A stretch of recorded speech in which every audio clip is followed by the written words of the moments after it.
Magandang umaga, ngayon po ay araw ng Lunes, November 27, 2023. Narito po muli ang update sa lagay ng ating panahon.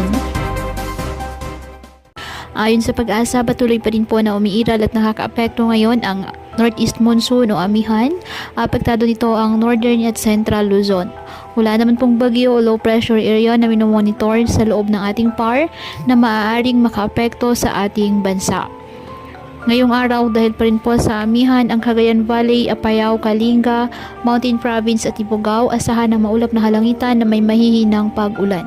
Ang Ilocos Region, Central Luzon at labing bahagi ng Cordillera Administrative Region, bahagyang maulap hanggang sa maulap na halangitan with isolated light rains dahil pa rin po sa amihan. Ang Metro Manila at nalalabing bahagi ng ating bansa, apektado po ng eastern days at localized thunderstorms, kaya asahan po dyan ang bahagyang maulap hanggang sa maulap na halangitan with isolated rain showers or thunderstorms.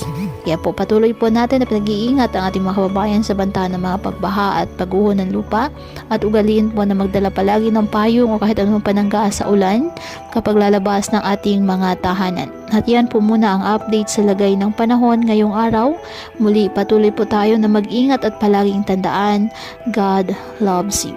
Stay safe and God bless.